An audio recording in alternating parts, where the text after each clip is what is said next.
No, you tell me who it is when you see it. Oh, okay. Yeah, I'm behind you a little bit. I don't even see. I've been sitting here waiting to see at least pick is in, which there is no pick. There's no pick in yet. I see Trajan Langdon dapping everyone up in the front office. Like he looks confident. He's happy. He looks happy. Oh gosh. Oh gosh. Who is it? Who's coming to save this team? Please give us someone. Nobody. No, not literally. They're not going to save it by themselves, but please. I've had to endure through my broadcasting career. Give us someone. Just a trash Pistons team. Please. This has to be the start of something. Please. The pick is in, boys. It's in. Oh, no trade. Oh, gosh. Yeah, I do see pick is in now. Trajan is calling someone. Please give us some. Just give me a shooter. This is getting intense, boys. Give me a shooter. I've got nothing over here. Don't connect. That's what I'm hoping if it's anybody. Hold on. Booner's looking across social media. Don't. He's just saying names. Don't fuck with me, man. This is not the time. Come on, boys. Here we go. Thought he was gonna say it. No, not yet. I've got nothing yet. Come on, boys. Trajan, please. Give us someone.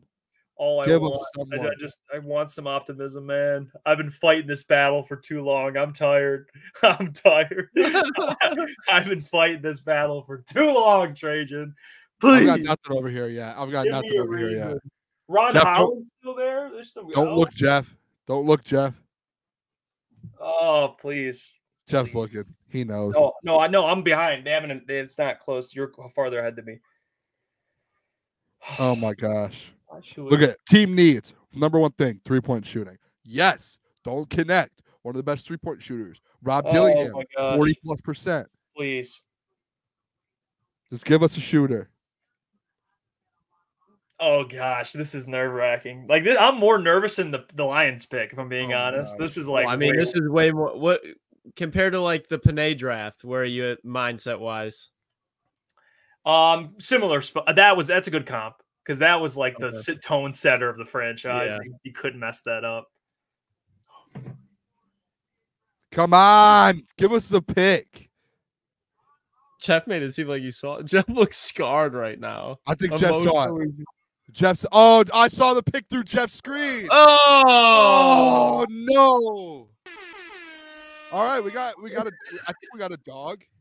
I will say this. Who is it? Announce the pick. Announce the pick. The pick is Ron Holland II. And I want to give some background on this. You got to stay with me though. You got to stick with me for a little bit here. All right. Okay, so Ron Holland was the best player coming out of his class in high school, went to the G League. I think the best perimeter defender in the draft. I think you could argue, certainly. So he's got a lot of, we wanted OG for certain reasons. This is what he is. So value-wise, you're getting a very good player. Now, here's the kicker. Not the greatest shooter. So that's the other. I'm sorry. I got to throw that in there. Very good player. Like this to me, guys, I know you don't want to hear it. This is BPA to him, to Trajan, for sure. Because he's in terms of pedigree, he had the best resume as a player. Obviously, number one coming out, 5-star, all that. It's a good pick. But again, for people that want fit, he's a wing. But the shooting is something that people kind of do mention with Ron Holland. But that's a basic summary of the selection, if I had to give it to you. How much do you think this impacts the potential next head coaching decision? Do you think this is a guy that can more Sweeney, or I know Borrego's been a name to mention, but he's also an offensive guy, so it might not be as attractive considering this is who you really have to develop around, given it's the first-round pick. So, okay, this it's. I don't know. I'm curious. Like you play him and Asar together, he can't. They both can't really shoot. So, and they're both athletic freaks. So you're getting athleticism, but you're not getting the 3-point shooting that we all desired initially. I know, like he's not Dalton Connect. He's not any of these players that can shoot the ball. Does that disappoint you at all? Like, to me, it's like, and I'm looking here at his G League stats. He shot 24% from three, and that was that was one of the biggest needs on this team is shooting. It's like you have guys like Cade Cunningham, you have Jaden Ivey, who's extremely athletic, you have Asar Thompson, who just can't shoot, is more athletic than a shooter. So like, you essentially just drafted another player that does the same thing as the other guys you have on your team, instead of going after someone that complements your team correctly. Like you said, Jeff, it seems like a best player available. He averaged 20 plus per game in the G League. So it's like, I don't know. It's an interesting pick to me, because it seems like Trajan Langdon just kind of went, hey, we just want to get the best player that's available in this draft. We really don't care about fit or anything. But that seems to have been essentially what's been going on with the Detroit Pistons the last 4 years. So it feels like it's a similar situation to where you get a guy like, you're trying to build a team that makes sense. Get shooters, complement your star players, complement these players, and make an actual basketball team. But you just keep drafting the same style of player over and over and over. And I know Trajan's new to this, so he has nothing to do with the past. But that's what this feels like. So I mean, he's a very athletic player. He's big size, can defend, like you said, Jeff. But at some point, this team has to add shooting, and this team has to add something to complement Cade Cunningham and some of these like, you can't have Asar Thompson, Ron Holland, and Cade Cunningham as your three guards. That would it be fair to say this? And I'm just playing devil's advocate here. When Brad says this, not comparing Brad to this, but Brad's philosophy, what did he say? He said the draft is for BPA, free agency is for filling needs. Do you think Trajan, without familiarity with the roster quite yet, he's going, okay, I'm taking the best player available, and then we'll fix the shooting in free agency? You think that's part of it? If you're comparing it to Brad, I think Brad does it, but he also addresses best player available in positions where the team needs it. I don't think this is exactly a position of need for the Pistons. Like, to Booner's point, they already have tons of these players. Yeah, it's like they need wings, but I get, like, Asar was kind of that, like, big athletic wing, can defend, can't really shoot.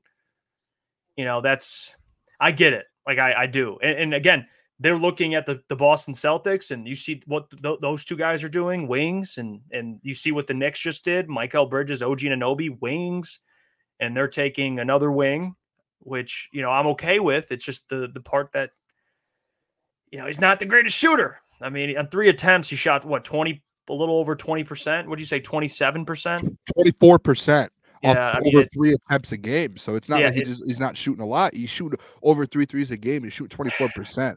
There's no, like, to me, it's again, I want someone who we know can shoot. Like, there were so many players in this draft who could probably score at a clip, like Ron Holland, like Rob Dillingham, and even like it's great, like a Cody Williams, and these guys. Obviously, they didn't, like, Cody Williams only averaged 12 or something in Colorado, but these guys can shoot the rock, and then they can play at a high level, and as well, like, you can, again, the defensive side of the ball, that'll take care of itself to an extent. But to me, it's just more so I want to add players that complement the team that you have currently. And to your point, Jeff, if Trajan's new, and maybe he doesn't know the team as well, so he just went BPA, I'm not like, the only upside to me, it's hey, you do have a guy with a very high ceiling, essentially. And if he somehow does get a shot, but you guys know how I feel about guys that shoot under 27%. It's I just, like, go look at his shot. It's not the greatest looking shot either. So I don't know if that's something you can ever develop, but you just have a player that's, like, the doc just put in there. He said he gives it a B. I would give it maybe a C+, a C+. That's what I would give this draft, this pick. Where do you think that, like, because you talk about a first-round pick, you expect them to at least raise the ceiling. And if they're not raising the ceiling of a team, they're elevating the floor. That was the whole thing with Dalton Connect. He can at least start and maybe not start, but contribute right away. So when you talk about a guy like Ron Holland, where does he really help this franchise long-term? I think he helps them immediately defensively, which I think and I trust me, I'm frustrated with his ability not to shoot. But I understand the pick because of the player he is, and what his background is, his resume, his pedigree. Like, I understand that. I think defensively he helps them immediately. So there's that. But man, I'll ask this again. Like, how do you put out a lineup with Asar and him on the floor together? Like, you just. You Do got you know what two this wings that can't really shoot.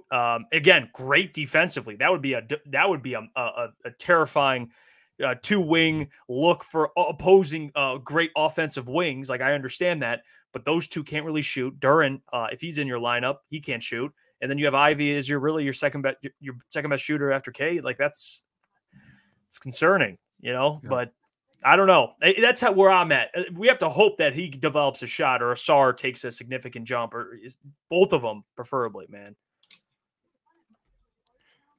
This makes me feel like, guys? It makes me feel like that Trajan's looking to trade some pieces, some younger guys. That's just because, again, to your point, Jeff, can you play all of these same guys on the floor at the same time, and similar style of play with really no shooting on the floor, especially today's NBA? Probably not. So maybe it's something to where Trajan looked at this and he's already assessed the roster the last 3 or 4 weeks. These are the guys we want to stay with. These are the guys we want to move on with. How do we replace and fill in those holes? And that's Ron Holland is filling a hole that maybe he sees that he might want to get rid of and move on from. So I'm not saying that's a Sarr or anything, but maybe that's like a Jaden Ivey. Maybe he has some deals set up for to move on with a Jaden Ivey or move on with someone else. Or I know he has mentioned he wants to see how that works, but maybe there's something behind the scenes that we're looking at. Because like a Rob Dillingham, like I'm a little caught up on the Rob Dillingham. That's who I was kind of hoping. Yeah, and Saloon just went to the Hornets. Charlotte. Yeah, and he can shoot too. Like he's a big 6'8" guard kind of wing that has a shot as well. So I'm gonna put a poll up. Probably draft. Do you think he drafted the worst shooter out of? I'd imagine within the top 10. I don't know how like Sarr and all those guys shoot, but given that they're big men, I don't know. But I mean, shooting, what do you say, 27%, whatever it was, 24. 24.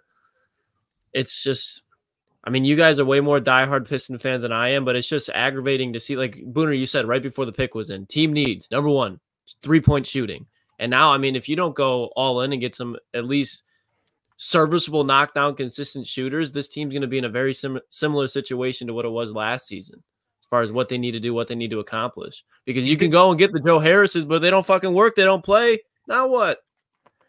Could you imagine if the Spurs take Dillingham and they take 2 guards? Oh my gosh, I wouldn't be shocked. Or Dalton Connect, like an organization. I mean, that's what they do. That would be. I mean, they could just say F it and do it. I mean, he's still on the board. If you're going BPA, I mean, he's that. Oh yeah, I don't know. We'll do a whole breakdown and talk about it more tomorrow. I think Ron Holland as a player, again, I get that tells me him taking Ron Holland is BPA. Not factoring in though the shooting, which we talk about, but I would assume that you're taking Ron Holland because he's the best player available, but he doesn't really give a damn about the shooting thing, which I don't know. I think it's a whole nother thing. So for the sake of Cade, you got to get some more shooting. What do you think Cade's doing right now? What do you think Cade's doing? Well, because let's say this, like if they bring in Tobias Harris for like 2 years, whatever, a 2-year deal, they start him in a Sarr and have Ron Holland off the bench. I mean, maybe you can, and then eventually Ron, as he gets better, you have to hope he can shoot. I mean, he can develop a shot. That's really what it comes down to. How tall is he again? That Tobias name.